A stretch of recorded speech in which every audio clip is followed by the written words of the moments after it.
I am from beyond. Listen, and all you desire will be yours. Welcome to Spider-Dan and the Secret Balls. Prepare for Prattle.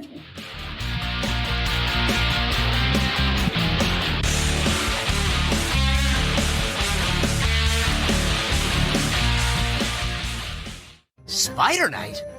Alas, friend Spider-Man, by what sorcery doth small ceiling torch shine forth? It's called... Welcome to Prattle World. I'm your host, the ever-amazing, ever-spectacular Spider-Dan. And in this podcast, I spotlight entertainment's best-kept secrets that a mainstream audience may find boring. And welcome to another themed month. You know how much I love these theme months here on the podcast. And this is the this second edition, technically, second edition. I'll be recording them on the same day, but this is going to be the second one of Western Month. So we are celebrating cowboys and the Wild West, Manifest Destiny, all that good stuff. How the West was won, the new frontier, all those interesting things, and the way that the Western genre has changed cinema and all different types of media, comics and all sorts. It's a huge thing, and we're still very popular to this day. You know, we have had TV shows, we've had all sorts. It's a really good genre, one of my favorite genres, in fact. And all the different weird and wacky westerns there are. This month's going to be more about kind of traditional westerns. So I have our very own stranger. He's not a stranger to you or me. He's here all the time. He won't bloody leave. It's Dennis Whittle. I am strange. We'll go with strange. Strange. Odd. Acquired taste. Depends. You are from Oldham, so. Well, that's fighting talk where I come from. But then again, good morning. Do you want to Bruce fighting talk where I come from? So there you go. True. Well, I think we're all on very we're all tense at the moment. There's a lot of tension going around, and everyone's very highly strung. So just be careful what you say, Dennis. Just be careful. I will do. Who knows who you might offend? Probably everybody as usual.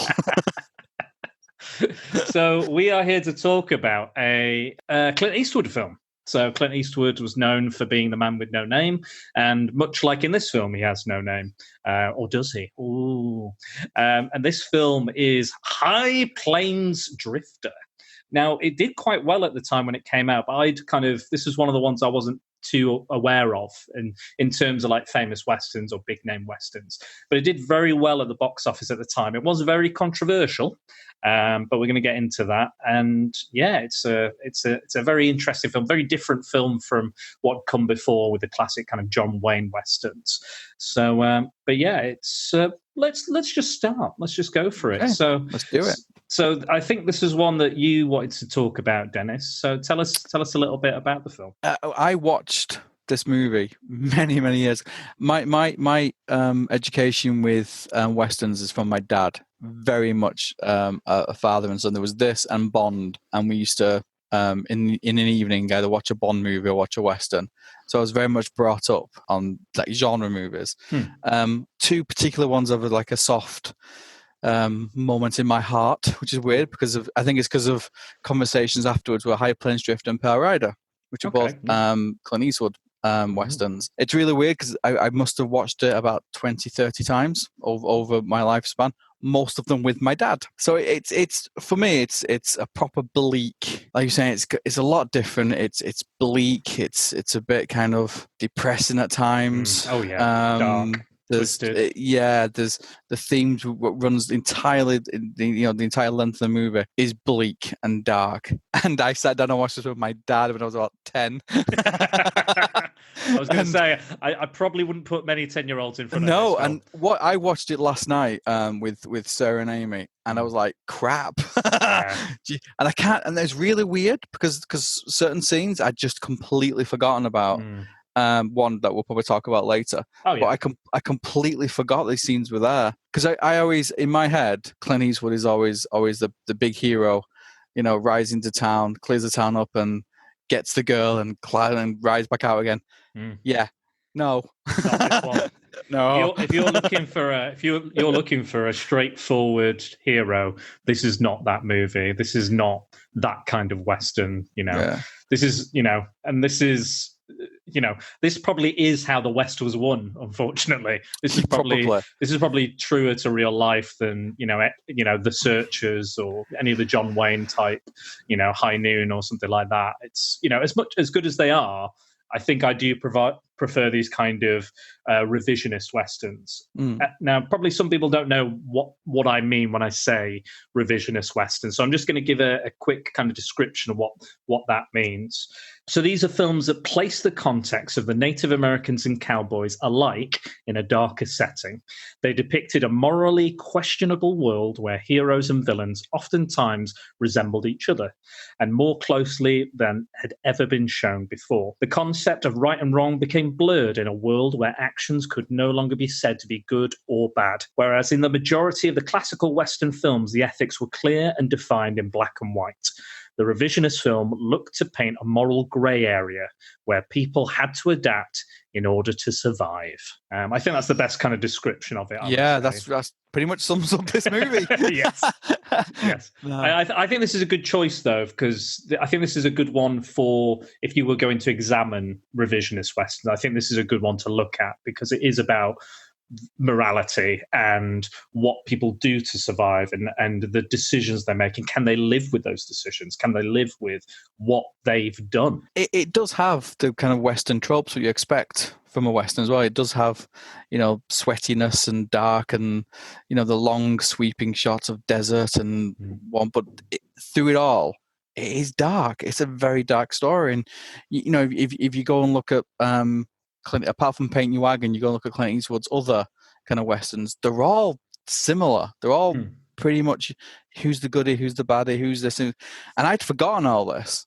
This watching this last night was like, oh yeah, I remember now. But no, it was, and we'll get to probably, parts of the movie, but there are parts of the film that me and my dad still to this day disagree on. Elements of it say, no, I believe this, and no, it's this. So we still debates with things. So, there is a fair bit of kind of ambiguity about what is happening, what's going on. You can easily make your own mind up about it, and like you said, you and your dad disagree, and who knows, maybe you and I will disagree about what we think. Well, it won't be for the first time, young Dan. So I didn't realise this was Clint Eastwood's second film he directed. Obviously, he's gone on to be a big kind of Oscar-winning director, huge acclaim as a director, not just a performer. But yeah, his first film was Play Misty for Me, which I haven't seen. Awesome. It's a great movie. Good? Yeah, it's good, yeah. I'm going to have to check that one out. Yeah, really good. I think I didn't appreciate a lot of the big name actors back in the day when I was young. I like my obscure stuff. I like my B-movie actors. And I think Clint Eastwood was always a bit too square-jawed, and, he just appeared to be like, he's the good guy, or, and his films are really not that at all. Like, most of them are very kind of morally grey and even up to recently with the Mule and stuff, it's all, and I think he's a rarity where he's a very good actor, but I think he's a better director. I think if you watch the movies he's directed, he's a very, very good. He's got such a good way of making the story kind of be forefront surfing on. He brings the best out of actors. Like in High Plains Drift, there isn't a single actor in it you can think, oh, they let it down. They're all strong performances. Oh, fantastic! Yeah, all of them. Even if they just say one word, the way they're acting and stuff, and the way they're moving around. So everybody, think about the barber. Yeah, it's great. Like it's all very, every character is very authentic, and it feels right, and it works. And even the situations, as outlandish as they become, and as weird and wacky as they become, they're still very grounded in that real world in the West. I know that they built the entire town. Yeah, they built the whole thing. Yeah. In interiors and exteriors. So it's not just it was literally a town. They made a town where they were, and that gives it that feel of realism as well. And that gives it an extra kind of. Obviously, today it would be CGI'd up the wazoo. I had the same conversation with Amy last night when we were watching it. We're talking about it, and one of the things I saw an interview with him probably after he did Unforgiven, and he was saying he likes. Because saloons wouldn't be brightly lit, areas would be dark, streets would be pitch black. And if you look at the kind of early Westerns, everything's bright and all singing and dancing and stuff. You'd have 2 or 3 people in the saloon, they have little candles.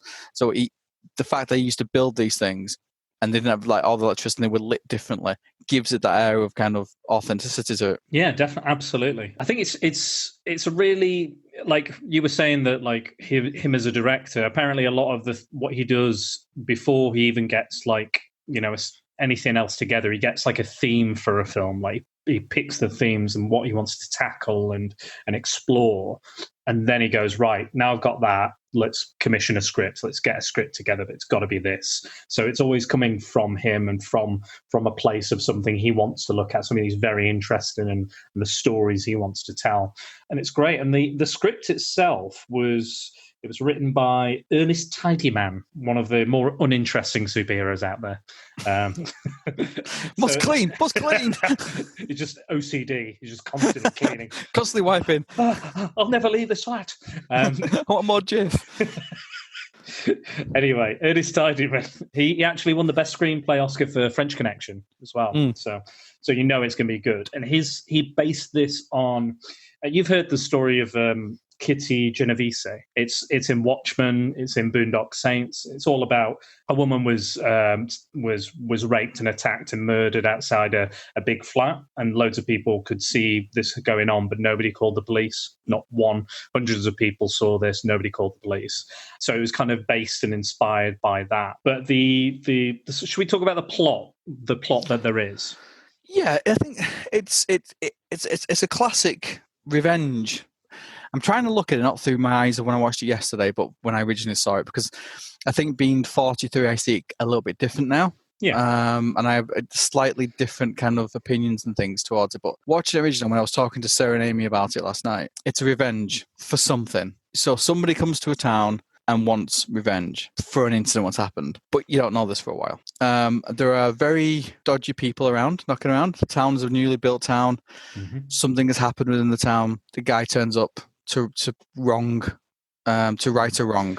And seemingly, he doesn't have any connection initially to the town. He just... Nothing at all. It's just a cowboy wanders in, gets accosted by a few guys, kills them. Standard kind of Western stuff. But that's when we go into this kind of revenge stuff. And but please carry on. As the film unfolds, you find out that perhaps he has a bit of context. There is something what connects him to the town. Again, it's not clear really to start off with what his connection is, or what something that transpired. He has some sort of connection to this person, and then he decides that he's going to help the town. The town is something bad's going to happen to the town. The town folk say, "Listen, we saw what you did earlier. We think you're nice. We think you're the sort of gunslinger we need to look after our town. We do this. We'll hire you." And he's like, "Not really, no." Gets talked into it. One of the things they say to him is, "You can have anything you want in the town. Anything you want at all." And he goes around, abuses it basically. He goes around, buys everybody a drink, and then what's the cost? No cost. Yeah. He wants some nice boots. That'll be $80. No, it's free. I want a different gun. Yeah. He makes somebody who's kind of bullied in the town, makes him the most powerful person in the town. So he kind of abuses it. Yeah. And then it kind of slowly builds for me until right at the very end where it kind of comes out what his kind of connection is. And in between this, there are different characters that will kind of pop up, and there's dialogue between you. Think, hang on a minute, they know, he knows, this knows, that knows, this knows, and that's where the thread what goes through the movie is that they all have it coming. Yeah. Oh, absolutely. Yeah. Absolutely. And it's very much he is a hero, but he really isn't as well. He's so unlikable. There's nothing about him. You're rooting for him at all. Nothing. No, you can't, there's nothing you can relate to on any level. Like apart from, I guess, kind of the revenge element. But we go on to kind of we see a lot of horrific stuff. He does a lot of horrific stuff. Yes. But he also does a couple of nice things as well. There's and it's really weird. He does, and you don't understand what he does, but the people who he treats badly, it's almost like there's a reason for it. I'm trying to skirt around one of the plot things in it. Yeah, we'll tackle. I think we'll tackle that later. Let's just say that he does a lot of horrific things. Yeah. A couple of nice little things he does as well. Yeah, like I said, there's like a small man who's there, and he's basically the kind of the runt of the town, everything he wants him to do. So, one of his things he does is make him you're the mayor now. You're the sheriff. What you say, and it makes him very important. He looks after kind of the people who weren't even remotely involved. He kind of gives them a little bit of leeway and stuff within the town as well, and kind of makes people make decisions about leaving the town and that kind of stuff as well. So he does look after people. Absolutely. So it's not like he's the villain, because the town is equally arguably as culpable in the problems. The town is the villain. The town is the big bad in the whole thing. What's it called? Lagos? Was it Lagos? Yeah, Lagos. Oh, Lagos. Yeah. So that the town is the bad. The town's the villain. Yeah. The town folk are the villains. Town folk are the villain, and he's just as bad. He's just as awful. Basically. It's almost like extreme measures call for extreme people, and he does that. Yeah. The ends justify the means. Very much so. And yeah, it's some uncomfortable bits, but it is. West was wild, and this, and like you were saying before, this is kind of how people did what they did back then. But it's really strange. Like watching it last night, I was starting thinking, I can't really. He's just done that. Hang on, it's been on for 20 minutes. What's going on here? Yeah, like you don't. Again, like he's not relatable. You can't justify his actions. You can't predict his actions. You can't. It's this unknowable. It's like ether trying to get a gist of this character, if he even really is a character. So you're drip fed, aren't you? As well, you're drip fed little bits of things in. So he does these things, and you think, oh, what a bastard. And then you drip fed things, and you think, oh, hang on. And then a little bit else comes out, and so throughout like an hour and 40 minutes of the movie, it's not until probably the last half an hour that the realization of, oh, okay. Yeah, all kind of slowly but surely the kind of pieces of the puzzle get put together. So for example, let's just simplify the plot as best we can. So there's these criminals who are on their way back to the town, and they're linked to the town because they were hired by the town to whip to death the previous marshal. So these guys are, and it's a really brutal scene. They're just cracking away. It's a long scene. It's really long scene. Awful. Just horrendous. Like, I guess the second time you see it, it's even longer. From a different angle. So it's shocking. But yeah, they're whipped to death, and the townsfolk are all there, and you can't really see their face. They're all kind of, it's like, it's them because you can tell by the costuming and you can tell it by their silhouette who it is. And they're all just stood there watching, and he's going, help me, help me, help me. They don't. So, and it turns out later in the film that there was a mine. There was a mine nearby, and it was why the town was formed. But technically, it was on government land. So the marshal was going to report this back to the government and effectively shut down the town, shut down the mining, shut everything down. And obviously, their way of life would have been gone, done. The business is over. They're going to have to move somewhere else. It's, this is a relatively new town. They've just settled. They're ready. So they hire these criminals and then implicate the criminals in the crime to get out of their own blame and their own guilt and kind of shuffle it onto them. But these criminals are now escaped from prison, and they're coming back, and they want their own revenge. Now, it's hinted as well in the film that, so the man who's whipped to death in the flashback is played by Clint Eastwood's stunt double. Like famous stunt double, like many films, he was his stunt double. And it's heavily implied throughout the entire film that the stranger that Clint Eastwood plays is that same marshal, come back from the dead, or still alive, or however you want to, whichever way you could. It's so ambiguous. It could be anything. It could be a twin. It could be, they could be in purgatory. Maybe they're in hell. Who knows? He paints the entire town red and calls it hell. Renames it hell. So maybe they're in some sort of hell and they don't even realize it. But they're all constantly having these flashbacks and remembering how it happened, the way it happened from different angles, like you said. And that's probably one of the more interesting things. I think originally in the original script, before Eastwood and another person rewrote it, it was a twin. It was a twin brother that came to the town, or something like that, or it was a brother, somebody who looked like him. But I think this kind of gives this Western like a different, almost like a supernatural edge and a supernatural tint. And it almost borders into the kind of psychedelic acid westerns almost. Not. I don't think it goes all the way like some of the ones out there, but I think it does have touches of those elements that would be expounded upon in things like El Topo or various other kind of psychedelic westerns that came out afterwards. But I think it's a great device for this film, and I think it really does work.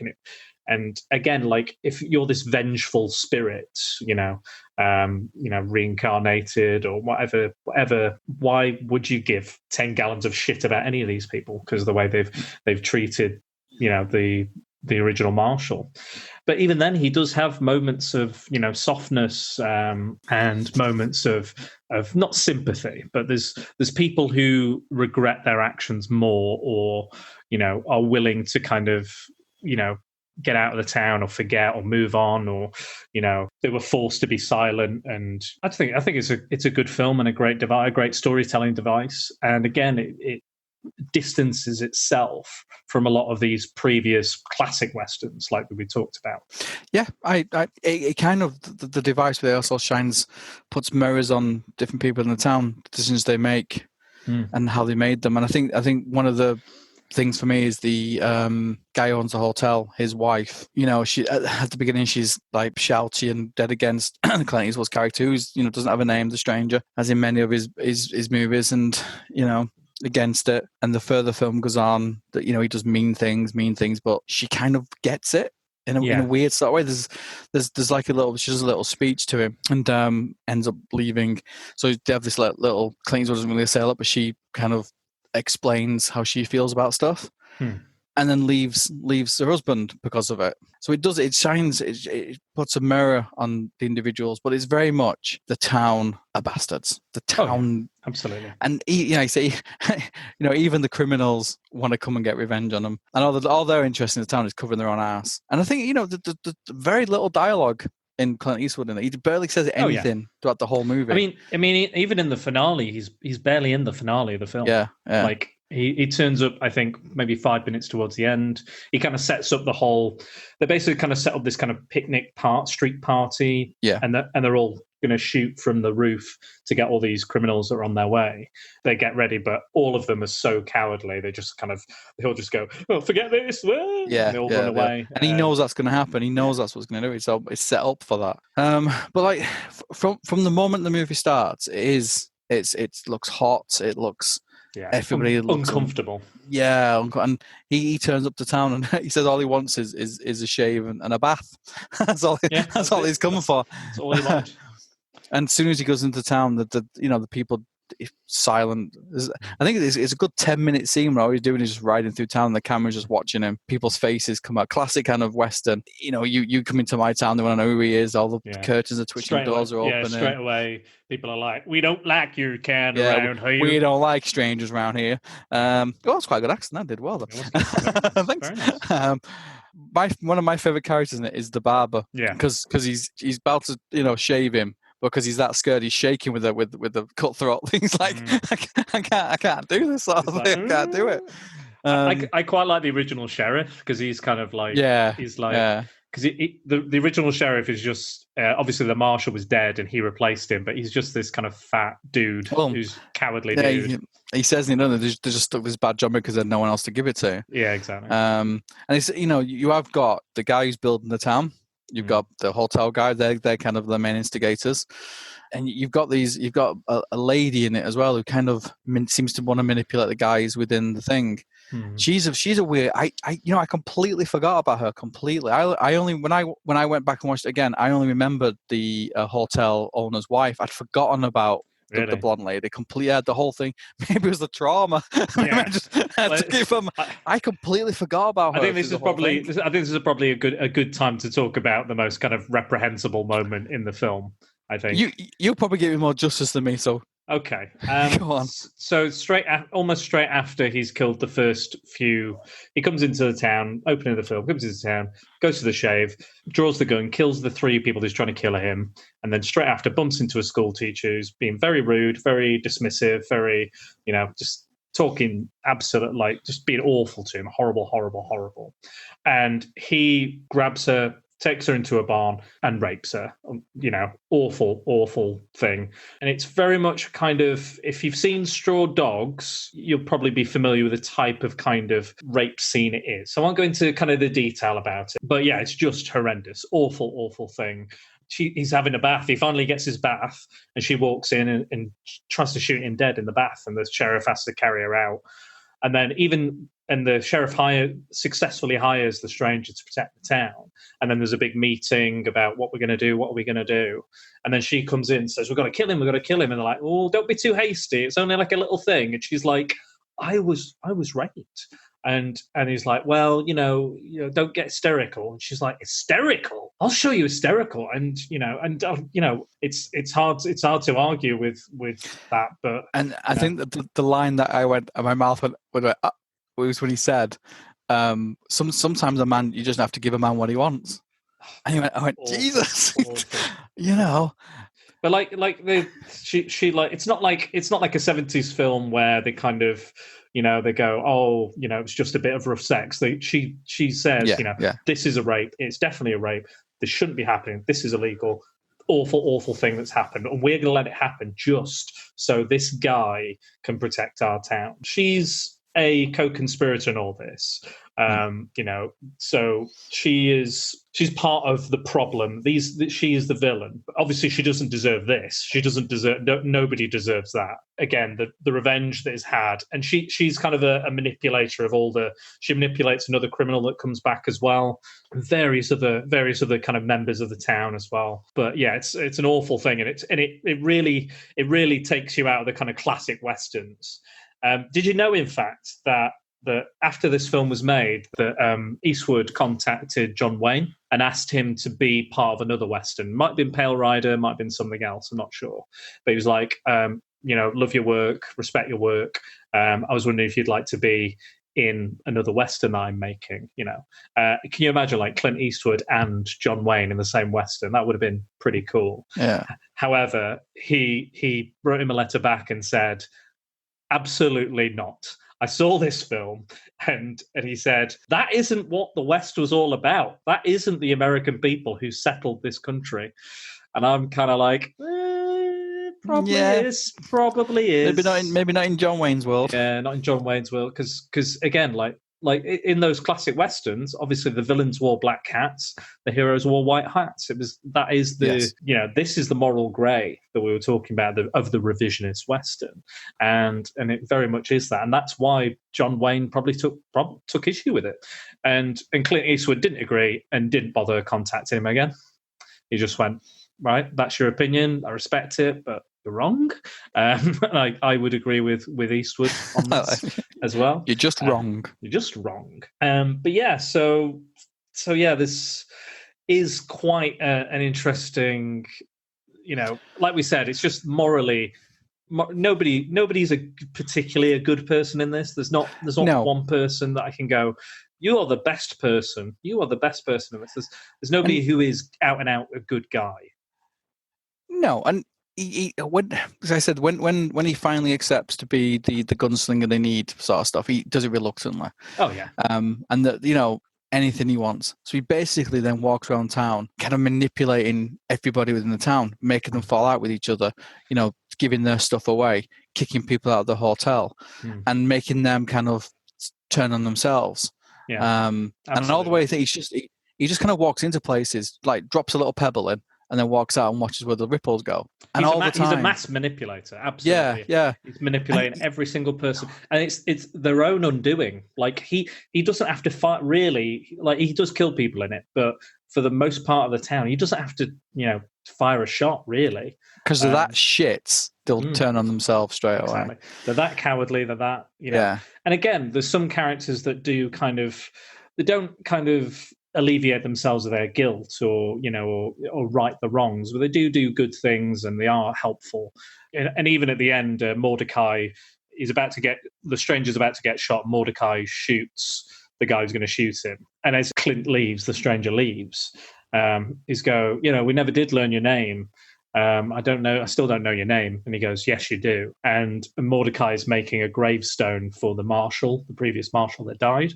So again, quite heavily hinting that it is the same. Yeah, and the scene with in the bedroom with the hotel's wife, and he goes, we buried a marshal out there. It's an unmarked grave. Because do you believe that the soul, doesn't rest until they've got a stone, headstone? And Clint Eastwood kind of just like nods his head and goes on his way. And then obviously Malachi's knocking out the kind of name and the distance and disappears. Yeah.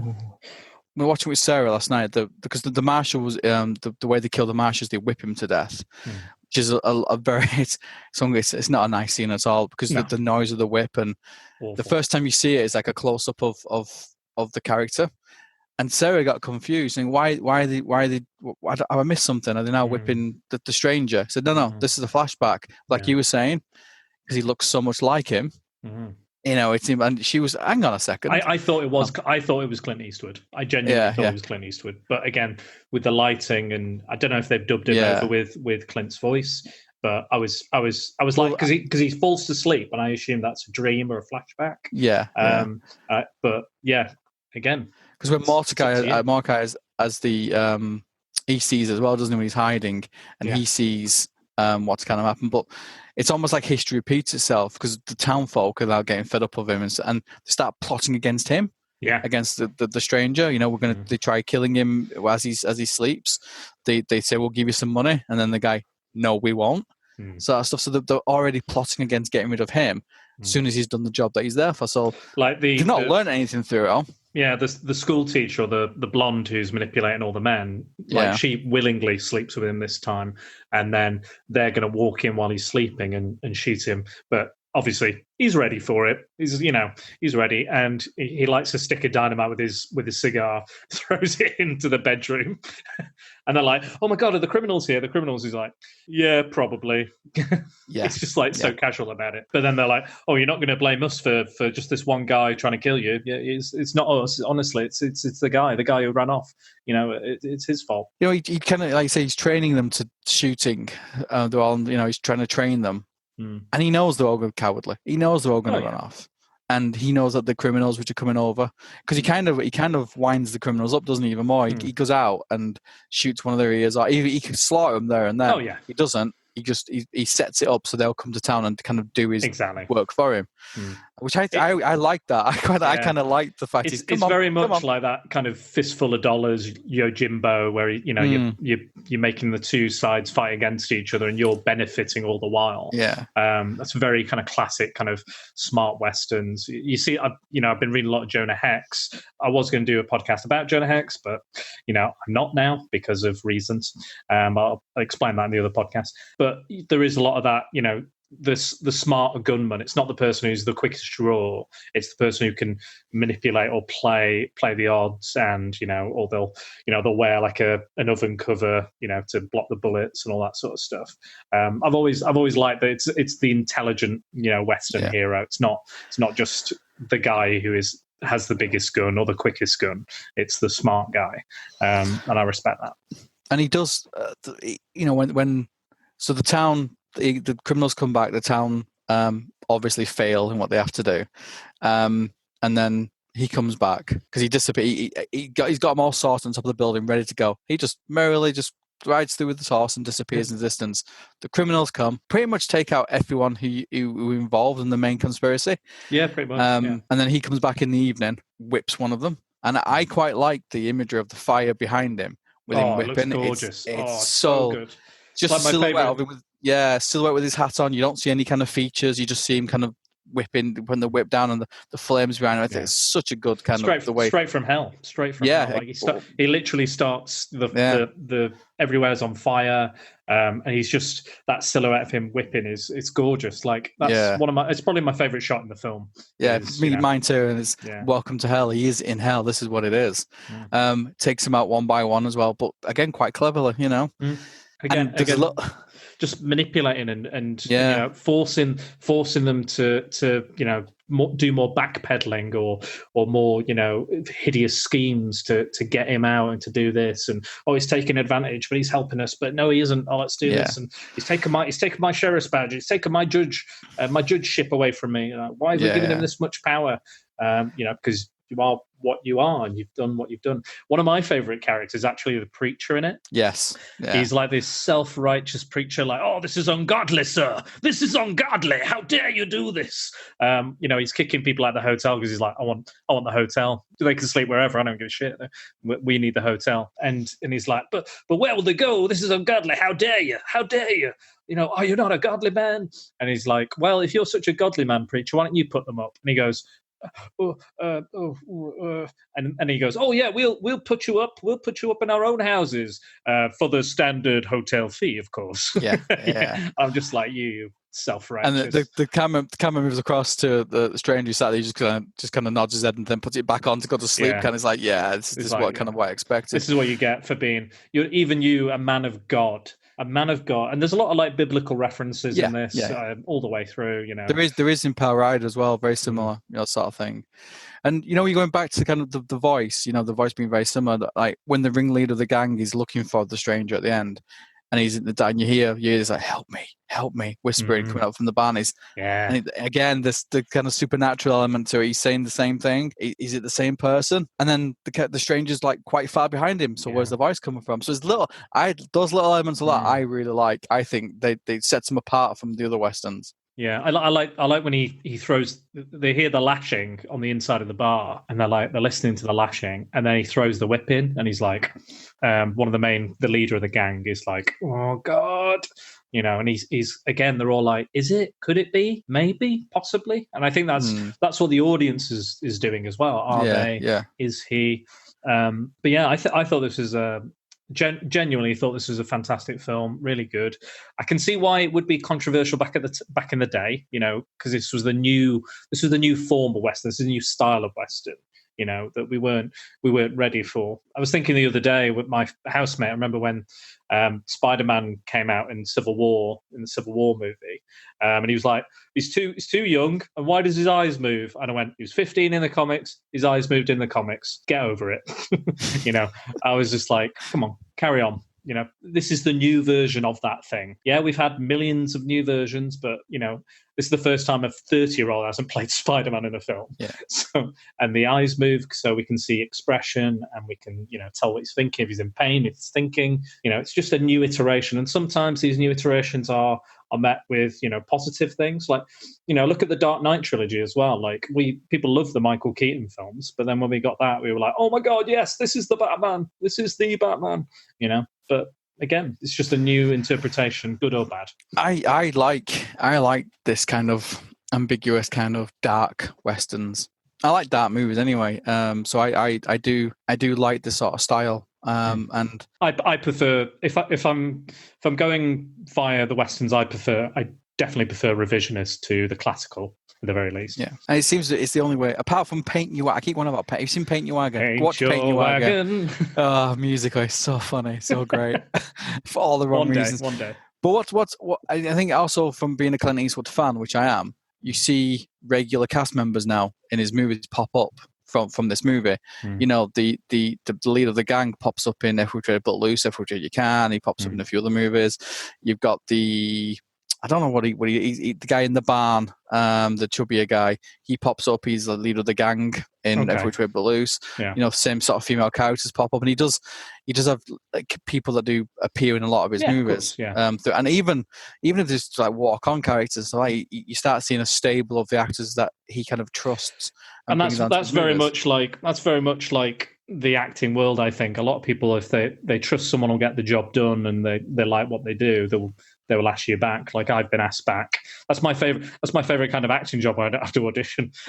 I'm just like, you just want me to come back? Fantastic. Yes, I'll do it. I'm a unique actor that doesn't like auditioning. Proper diva.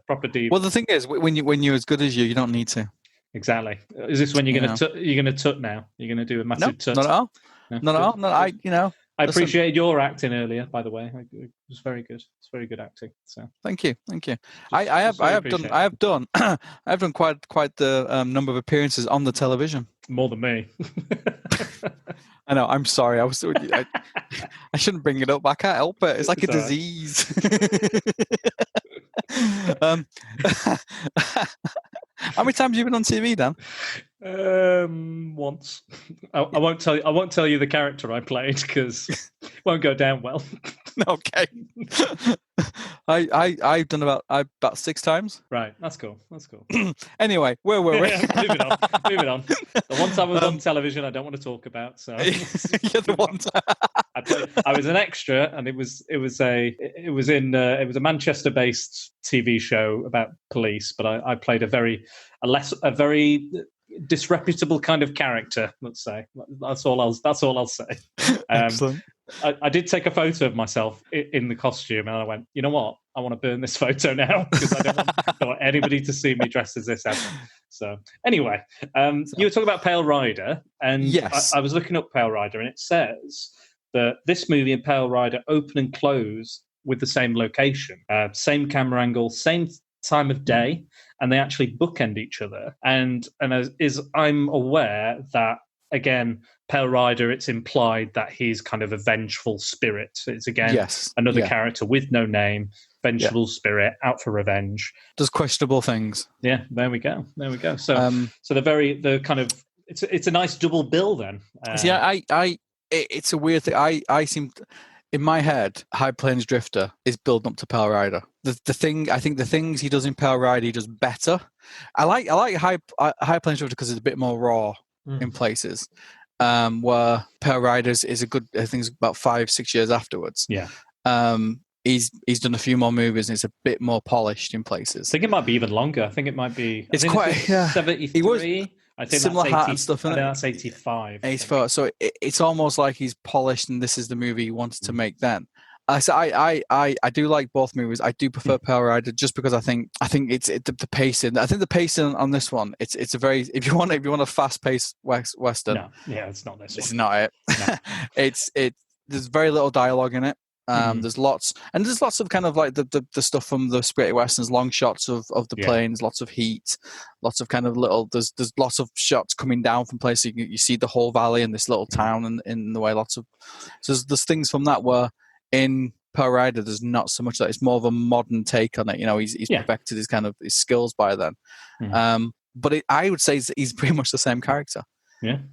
From comparing them both, he's very much turns up, does what he does, and then kind of disappears into the distance. It's not as kind of like with High Plains Drifter. The ending of it kind of screams, well, he must have been the vengeful god because it shows they have this speech about do you believe a spirit? So it shows that they are giving him a tombstone. He disappears. This is a bit me and my dad argue on. I say he's a ghost. My dad says he's not. Right. I say he's a vengeful ghost, a vengeful spirit who is the kind of like manifestation of the marshal. My dad says he's not. Dad thinks he's somebody who's worked with him or he's heard the story and he's come to avenge. But I think that's because my dad doesn't like horror movies and doesn't like supernatural stuff. So he sees it very much as a classic. He's down there. He's taken the town out. He's disappeared. And his explanation for him disappearing into the distance was he probably said cut. You were saying. That's a good enough excuse. That's a good enough story element. You know, I've heard worse things. I've heard worse excuses for why that character's gone. We just said cut. Yeah, I mean that's if you want to believe that's the beauty of the ambiguity. If you want it to be that, it can be that. If you want it to be the other thing, it can be that. If you want it that they're literally in hell and this is their punishment, it can be that. You know, that's what if you read about the movie, that's one of the theories that they are in purgatory. They are there. The town may be called purgatory and this, that, and the other. So there are elements there, but no, he's very much he comes in.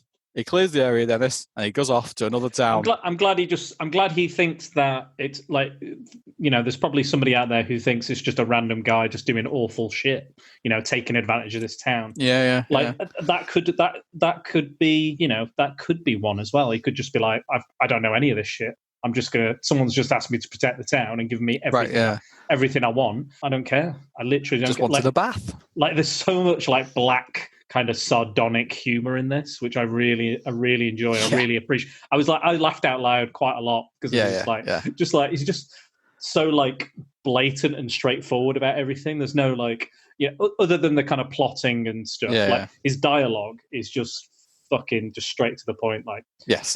you know, you're a dick, that sort of thing. It's just like, it's very blunt, but it works and it makes me laugh. And when he's talking to the lady when he's in the bedroom, and she's like, "What are you going to do to me?" So I'm going to do nothing to you. I'm not, you know, I'm not going to, you know. But if you come back in half an hour after I've had a sleep, and if you want to have a bit of fun, we kind of will do. And she's like, "What?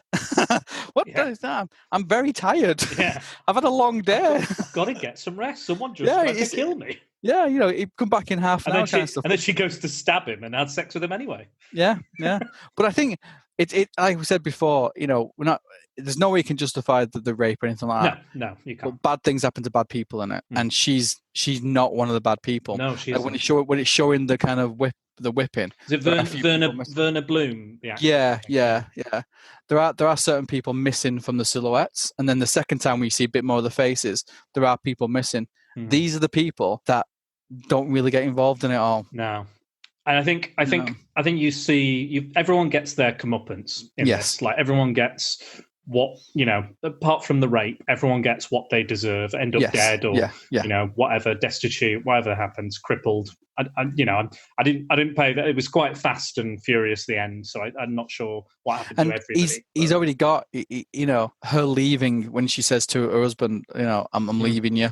Yeah. So he's already got his revenge. She's already going even before all the kind of it kicks off and stuff. So again, he's manipulated it. He's shining light on it. He said, "Well, I'm leaving you now because, you know, how can you justify what you did, and you're going to do the same to him?"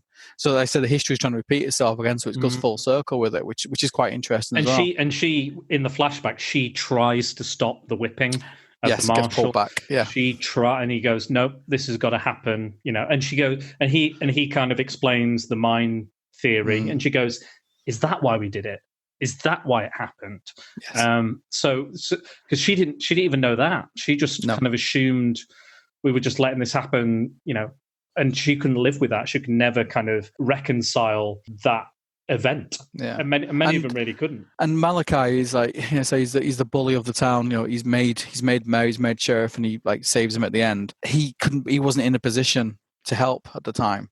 No, you know, he's under the kind of saloon or something, is it? Yeah, and you know, and the look that he gives him at the end is like, you know, I knew you would do it if you could, if you're in a position to help, I knew you would, sort of stuff. So, you know, there are characters that kind of come out of it as better people. Yeah, grow. Yeah. Other ones just get shot in the face. Dead. I think it's a great Western. I think the supernatural element. I find the supernatural element makes it more interesting for me. Yes, I agree. I don't think it would have been a poor Western without it, but I think it gives it something a little extra flavor, which you I hadn't seen in a Western, like, really, apart from the psychedelic ones. You don't really get this kind of. No, you know, he's a guy. For me, he's a ghost. He's a demon. Yeah. He's come. He is the guy. He's you know, using his a body double, the kind of whispering from the barn, the talk about the wandering spirit kind of stuff. All that to me just screams like he is the vengeful manifestation of the marshal. Yeah. Not to me, Dad. I mean, you know, it could just be karma. It could be like the personification of karma. Yeah. You know, you get what you deserve, and you know, it's one of them. You were saying earlier about having to kind of you watched it as a young man, and now you've watched it as an adult. What's the difference between the two? How did you feel as a young man, and how do you feel now about the film? I think watching it now, there's a lot more kind of what? There's a lot, and I think the kind of subtleties and stuff were lost on me as a young adult, a young person. I think it was very much just a blatant revenge movie. He went, got revenge, left, bang bang. And like I said, the stuff to do with the teacher, the blonde lady, I completely forgotten about. It's probably worth blanking that out of your childhood memory. And it is weird because I think the Westerns are kind of mingle in my head as being one big long movie. So there was elements that I thought was in that film, but it's not. It's in Pearl Rider and there's in this and that, you know, the Outlaw Josie Wales and stuff like that. So that was a bit weird. But the kind of grey area, not everything's black and white, that was very unclear when I was younger. Now, as an adult, things aren't black and white. There's grey areas and all sorts of areas. Watching it last night was, and Amy kind of picked up on it more because she's clever than I was at her age. She's your daughter is very, very intelligent. So when she's not talking about wood glue, wood glue. Yeah, when she's not just licking and sniffing wood. She doesn't sniff wood glue, by the way. I'm just saying. It would explain some stuff. That's what makes her so clever. Yeah, we didn't realize it's this super steroid for brains. Wood glue. Yeah, and just to kind of watching more westerns growing up, the visuals also aren't lost on me anymore. The long sweeping shots, the town being built from scratch and stuff, and it's little things like that, and how dark and gloomy it all is. It's very much. He could get away with being make that today. I think if someone came out and did a similar movie today, you'd be like, yeah, this kind of fits the mood. I think what they would do today, though, I think they'd make it very, very, very blatant, the supernatural. I think they'd be like with the Jonah Hex movie, they were like, let's do as much supernatural stuff as possible, even though he didn't really have supernatural adventures very often. It kind of works because I was the film 73. People still haven't decided. Yeah. And with 2020 now, people still haven't decided what he is, whether supernatural, whether something other. So it works. If you're still talking about that element of a movie 30 years later, then it works, doesn't it? Do you believe, like, there was a lot of criticism? Obviously, I think, like you were saying earlier, Clint wears his inspirations on his sleeve in this film. He even designs several tombstones on the town, which has the names of several directors he's worked with: Sergio Leone. I want to say Brian G. Hutton. I think I've got a note here. Yeah, Brian G. Hutton and Don Siegel. These were guys he'd filmed multiple films with. So he even says in like his autobiography, I think he says, "I buried my directors. I'm done with them now." But like a lot of people at the time, when they reviewed it, they went, "Oh, he's ripping that off. He's ripping this off." Would you agree with that, or is he made his own kind of Western, his own? No, I don't think he's ripping off. I think he's doffing his hat to people. I think he's saying thanks for this, thanks for the inspiration. You've showed me how to do these sort of areas, but it's very much a Clint Eastwood movie. Oh, if you watch his westerns from here onwards, he didn't do many more, did he? I think he directed 5. Unforgiven and something else, I think. They are very much his movies, and even if you watch the not westerns and stuff, they're very much his movies. But this is his first western. He's starred in a lot of westerns. He's worked with proper directors of that time. You're gonna use some of their stuff. If you're gonna steal from the best. Exactly. And what is it? I can't remember the saying, but you're copying off someone. It's the best kind of compliment. This is imitation is a sincere form of flattery.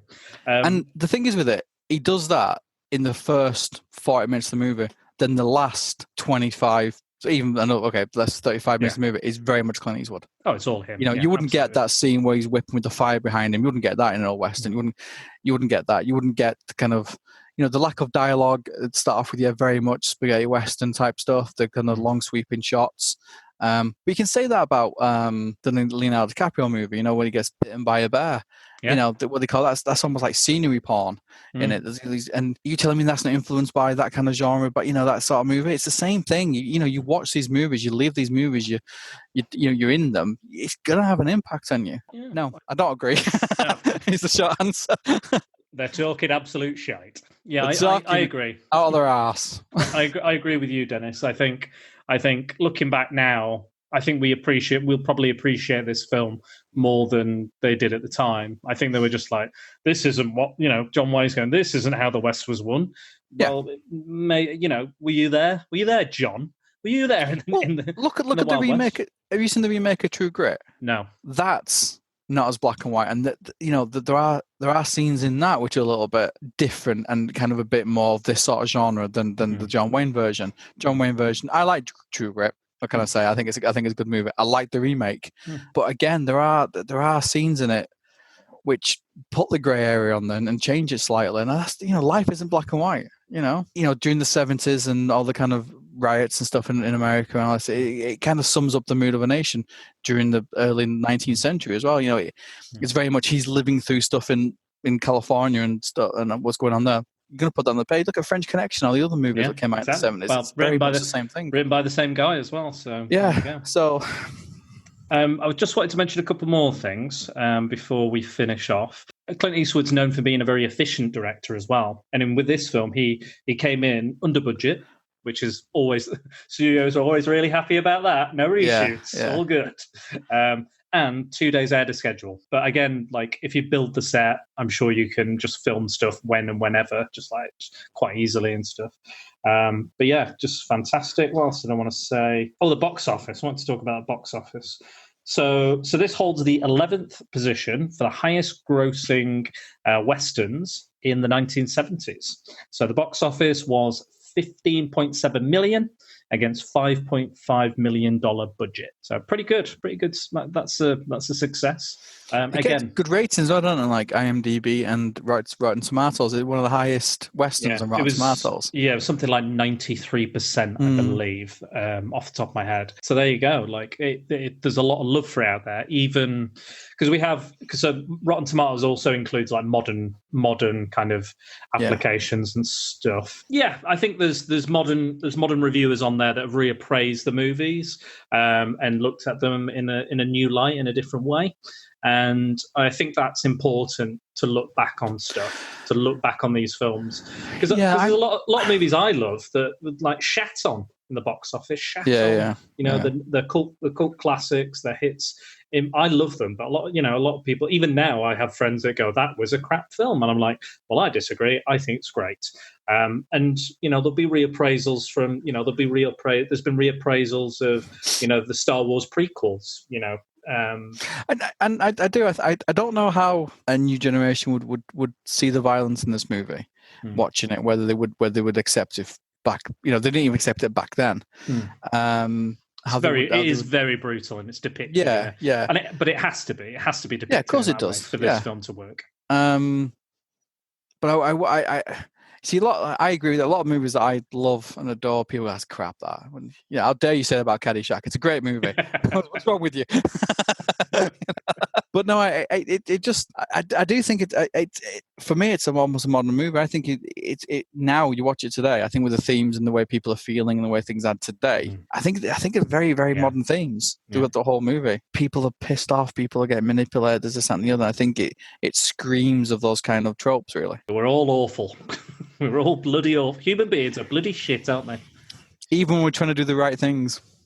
Even some the people, right things and this what it is. He's trying to do. He's doing what he sees the right thing to get the revenge he thinks the person deserves. And they want their town to survive. They want the town to thrive, and it can't do that if they don't have the mind there working away. They can't.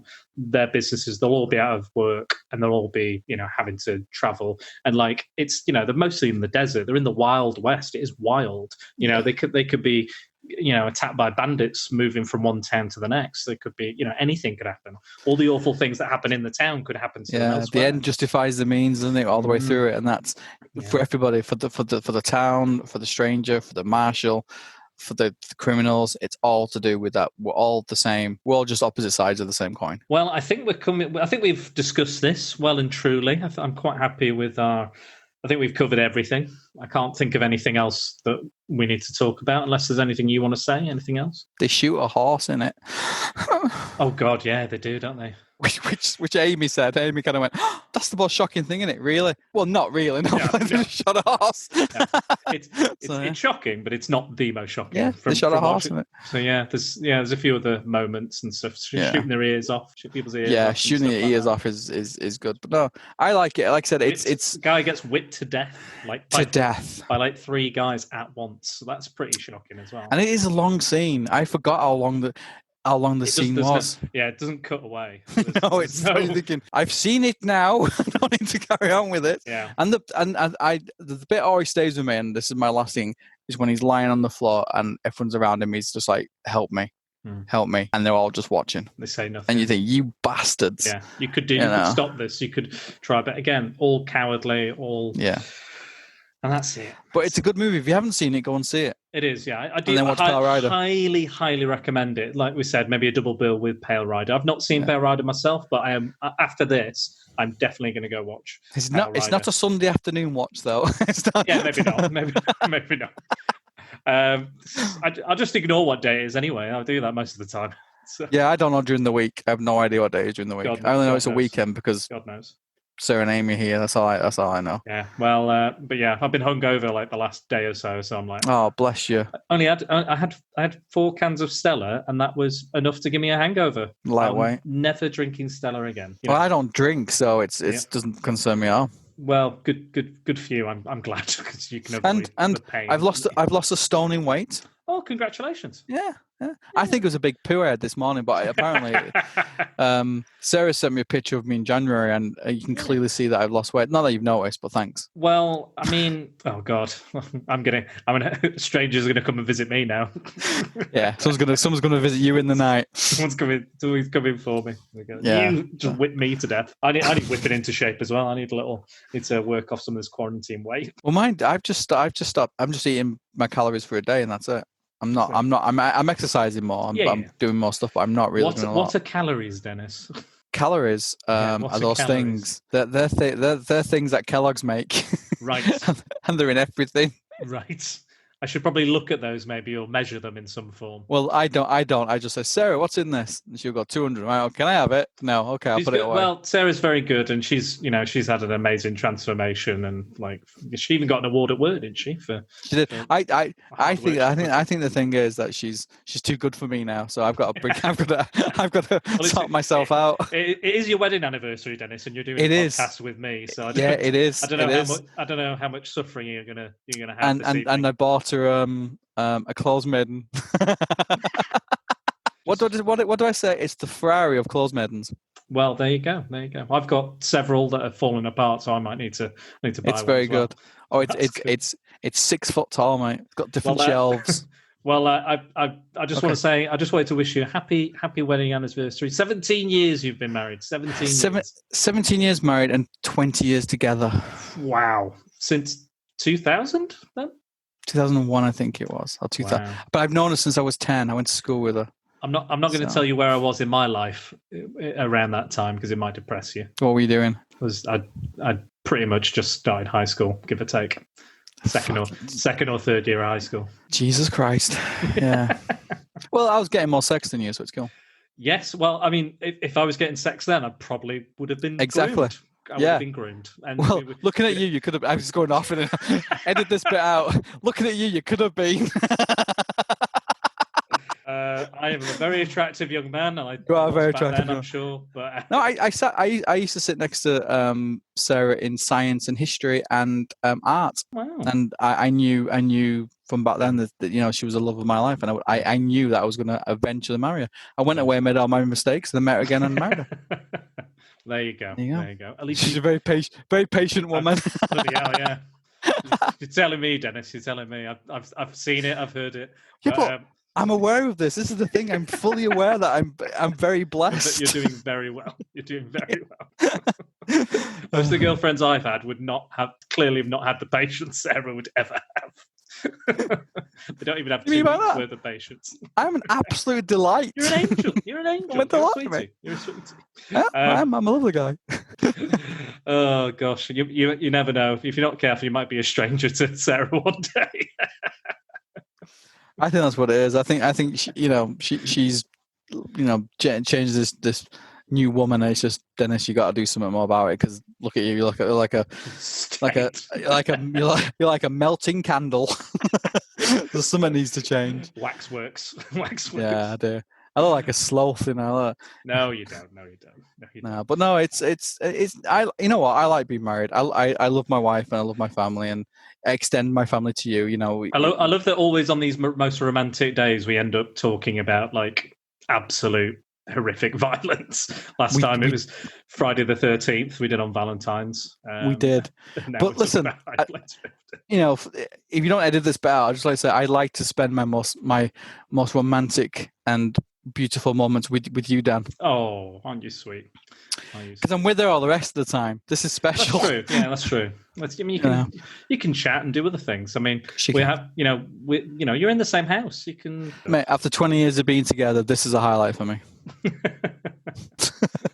Fantastic. Well, I think that is our time So I'm just going to tell people where they can find us.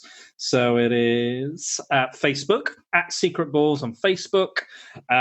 Twitter, it's at Dan_Balls. Instagram is SpiderDan Secret Balls. And the podcast is available on Podbean, Apple Podcasts. However, it is not currently available on Google Podcasts. They've recently changed some of their settings, and now I have to do some sort of coding thing and figure out why the podcast is not coming to Apple Podcasts. But there's lots of other apps you can use on your Android devices if you're using Android. There's Podbean, Spotify, many, many other podcast apps that I come through that you can download us through. I'm still trying to figure it out. I am going to try and fix it. It's a bit annoying. I don't know how long it's going to take, so I do apologize. But if you will bear with us and try and download from another app than Google Podcasts, I would appreciate it. To all my fans and listeners out there. Again, Spotify, there's previews of episodes on YouTube. And if you'd like to donate towards the podcast, you can buy me a coffee at ko-fi.com/SpiderDan and Secret Balls. And don't forget to use the hashtag #PrepareForPrattle when you are communicating with us.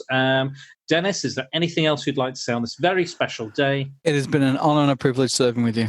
Oh, it's been perfect. I'm glad we haven't had any interruptions. It's been good, hasn't it? It's been bliss. It's been absolute bliss. It's been great. And I tell you, I can't think of anything I'd rather do right now than spend my anniversary with you. Oh, well, you are a good man. Now, you need to go get your dinner. I know it's coming soon, or it's already been made for you. Yeah, so. I can smell food, which is always a good sign. Okay. How bad's this? I'm on a podcast with you, and she's making me my tea. Something's wrong here, isn't it? and you've given her a horse maiden for her anniversary gift. But it's the Ferrari of them. In mind. It's just that's feminism. That's feminism, isn't it? That's the height of feminism. It is not. But just to clarify, I've also paid for a very expensive tattoo. So of course you have. Of course, not all bad. No, of course, no. You're a wonderful husband. I'm sure she would agree. We're only joking. We're only joshing. Anyway, that is us. So take care, guys. And then next week, I'm going to have a comparison podcast. So this little preview for you. It's going to be the original Django from 1967, 66, I think, by Sergio Corbucci, and another Sergio Corbucci film, The Great Silence. So we're going to compare those in another Clone Balls. So we're going to see which of those spaghetti westerns has the best meatballs. Okay. Right. I will see you, Dennis, no doubt, again very soon. Thank you very much, Dan, for having me. Cheers, mate. My pleasure. Take care, everyone. Bye-bye.